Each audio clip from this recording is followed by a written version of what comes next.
Agroverdades. Apoio Agrominas e Grupo J. Mito. Olá, amigos do Agroverdades. Hoje nós estamos aqui na Fazenda Santa Maria, tá? Que é da Flávia Fioravante e da sua família, da Mariana Fioravante e da sua mãe, a Silvana Fioravante.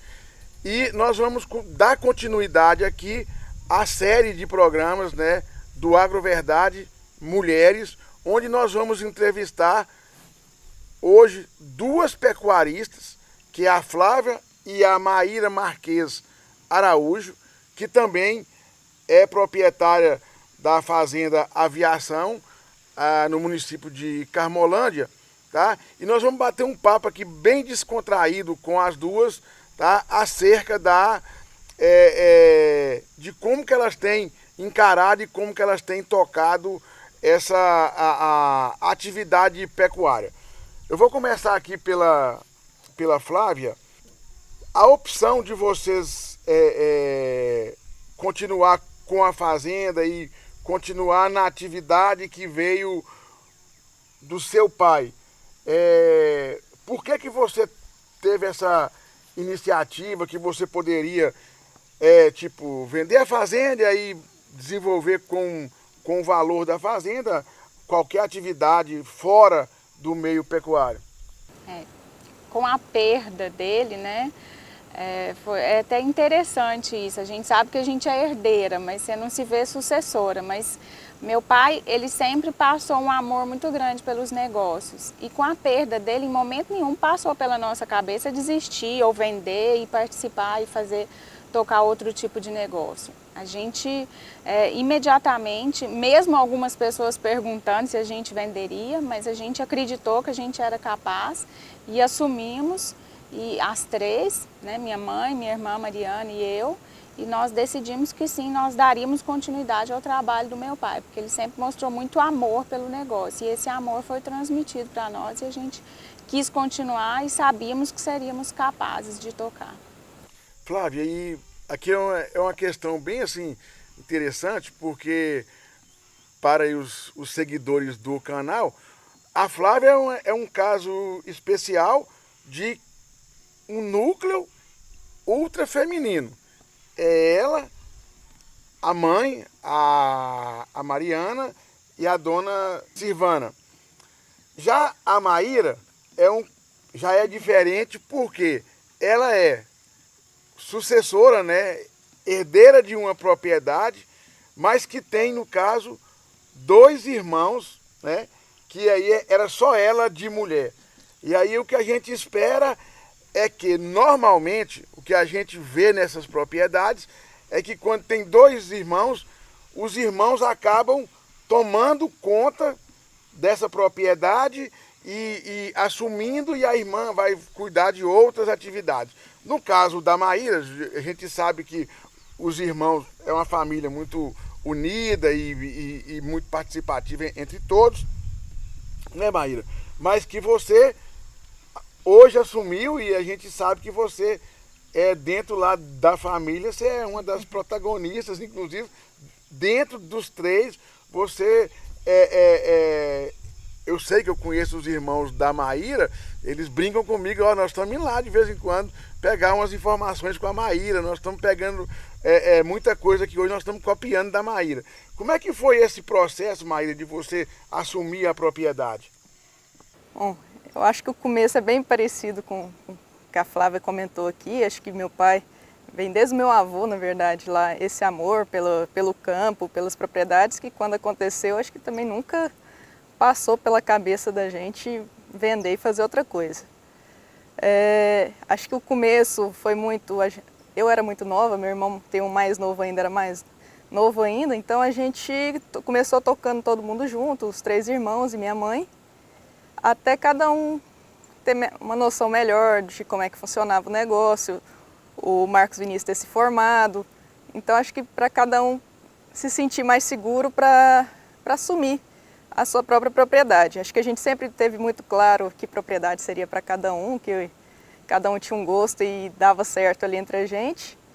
Então teve um momento que a gente reuniu, não, agora dá para cada um tocar, cada um tinha uma visão diferente, né? Então a gente dividiu, continuou tocando unido, acho que todo mundo conhece aqui, a gente troca muita ideia, o que um está fazendo, o outro está fazendo para a gente implementar, mas dentro da sua própria propriedade. E aí eu acho que com o tempo a gente vai aprendendo mais, né?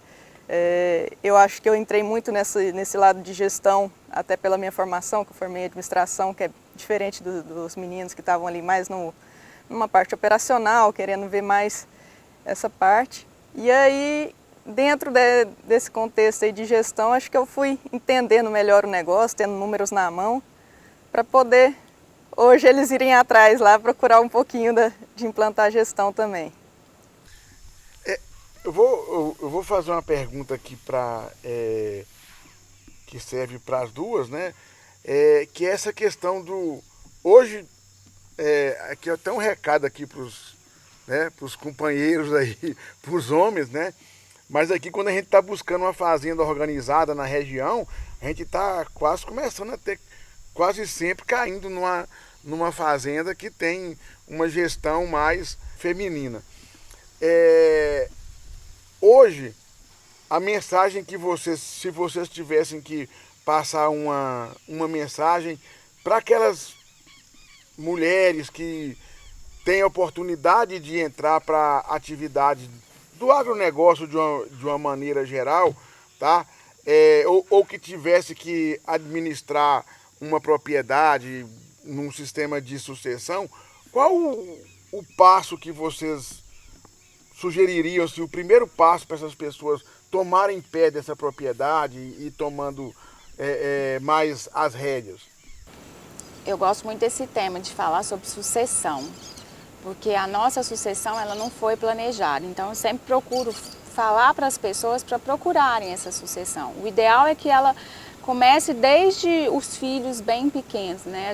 Hoje a gente já faz isso com nossos filhos, né? A gente já programa, a gente já pensa nisso, que eles são nossos sucessores.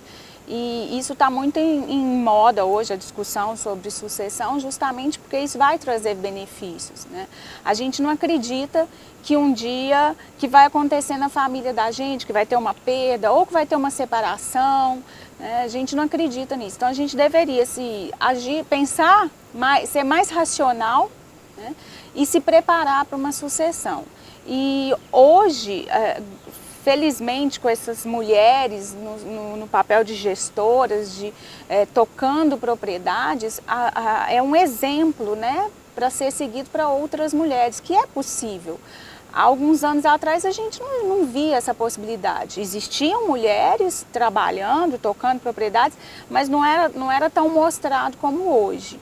Então, eu acho que as mulheres que estão aí com famílias de produtores, né, com marido, com pai, tocando os negócios, elas devem se inteirar, devem procurar saber um pouco mais sobre o negócio e se preparar para serem sucessoras. Né? O exemplo está aí, né?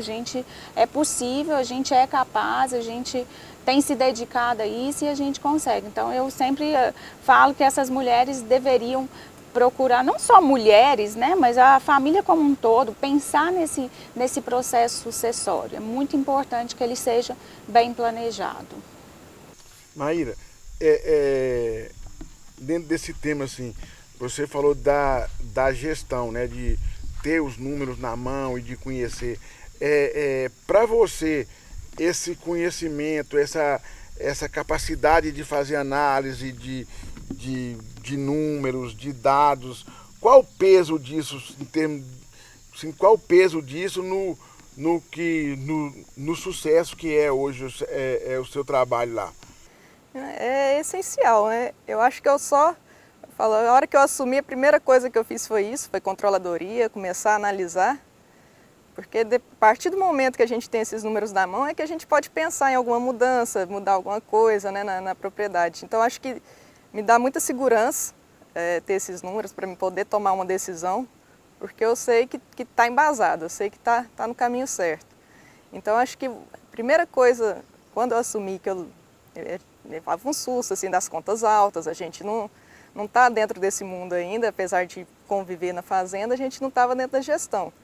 Então eu falei, não, deixa eu primeiro tomar pé aqui da situação para a gente poder fazer investimentos na fazenda, tudo. Então, acho que ter esses números te dá uma segurança para você tocar em frente. E, Maíra, e também assim, Flávia,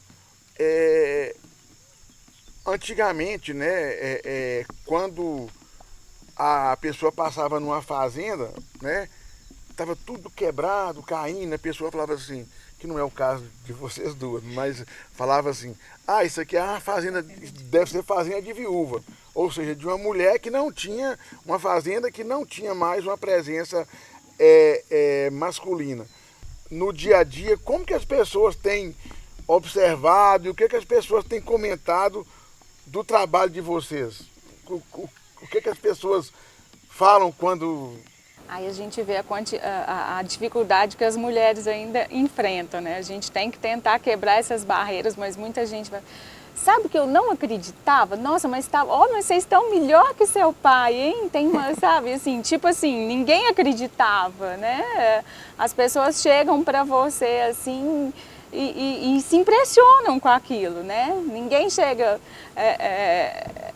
parabéns, eu sabia que você era capaz. Não, pelo contrário, assim, eu não acreditava que vocês seriam capazes. Mais ou menos isso. Talvez não tão sincera assim com essas palavras que eu usei, né, Maíra? Mas a gente percebe isso.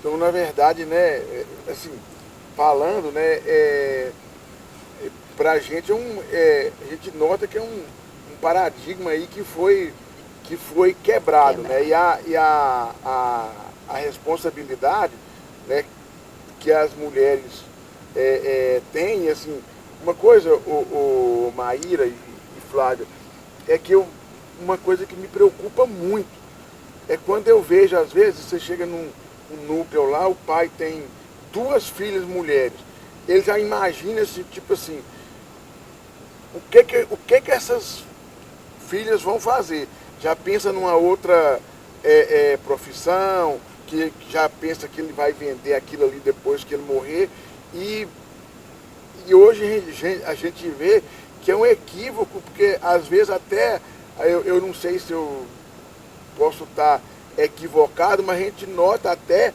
um maior apego das mulheres com a história familiar, com preservar aquilo que foi construído ao longo dos anos, né? Às vezes até maior do que dos próprios filhos, dos filhos homens, né? Que às vezes são mais aventureiros e partem para outras... Interessante, tem muitos pais, você falou assim, que ele vê a filha, ele não vê a filha dentro da fazenda. E ele investe muito, ele quer que ela faça outra coisa, ele quer que ela se case, ele investe muito no genro. Ele não investe na filha. Isso está errado, isso tem que mudar. Isso é uma barreira que tem que mudar. Eu já falei para algumas, falei assim, você confia mais no seu genro ou na sua filha? Por que você não investe na sua filha ao invés de investir no seu genro? Não que eles não sejam importantes. Para nós, por exemplo, são fundamentais, né? Mas como uma parceria. Eu vejo, né, que assim, essa questão da mulher assumir as atividades no meio rural não é uma coisa antagônica, né? Porque na semana passada foi a entrevista com a Ana Kelly Escarbosa, onde ela trabalha com o esposo dela, né? Então, também muito disso também da parceria. E às vezes a pessoa paga para poder fazer um trabalho que ele poderia ter na própria família, com as filhas, com a esposa, e isso não acontece. Maíra tem um caso assim, dos meninos serem muito próximos, né, Maíra? Mas como é que tá lá o seu aconselhamento com os meninos lá? Porque o que eles me falam é que eles estão te buscando algumas informações com você lá. E como é que você tem, assim, mudado essa visão deles? Tem sido tranquilo? No começo, essa parte aí, eles... não, vai fazendo lá, depois a gente vai vendo, vamos ver como é que vai ficar, ver se vai dar certo, tudo. Mas, como eu falei, com os números não tem como não dar certo, você tá indo no caminho. Acho que eu peguei sempre do pé deles, tudo. Não, vocês começam a anotar, gente, anota. Demorou um aninho aí, um ano e pouco, mas hoje eles já têm tudo anotado também, já estão no caminho. Gente, encerrando aqui essa manhã muito boa, chuvosa, né? Eu te contar, o Agroverdade agora tá fazendo até chover. Mas, Flávia, passar para você, depois para a Maíra, qual um recadinho que você passaria aí para as Eu queria mulheres? falar uma coisa antes da gente finalizar. Na verdade, ela não é conselheira só dos irmãos, ela é nossa conselheira, né?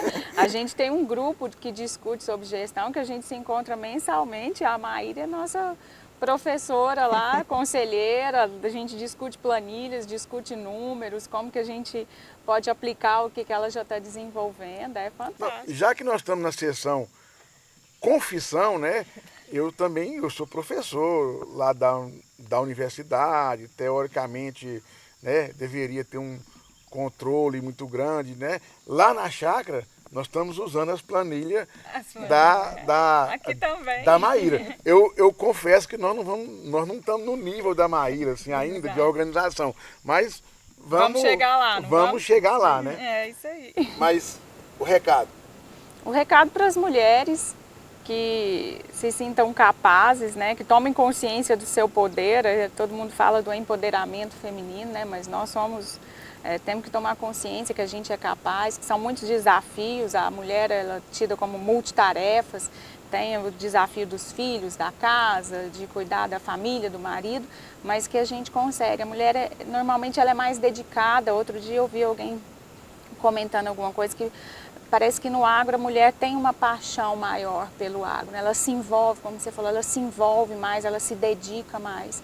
Então, o recado que eu quero deixar é esse, que as mulheres são capazes e que vão em frente, que a gente tem muitos desafios para vencer, mas que a gente vai conseguir se sobressair no negócio. Aproveitando já a fala da Flávia, é isso, que as mulheres são capazes, né? Às vezes você não precisa entender do seu negócio todo, você preocupa que tem tanta coisa para a gente saber, mas vamos passo a passo, com calma, que a gente consegue, a gente também é capaz, dá para entender, com passinho passinho ali a gente chega lá. Para vocês que estão assistindo aqui a esse Agroverdades, pedir que você se inscreva, dê um like aí para a gente valorizar o canal aí nas redes sociais e dizer que esse é mais um Agroverdades, passando o agronegócio do Brasil a limpo. Agroverdades. Apoio Agrominas e Grupo J. Demito.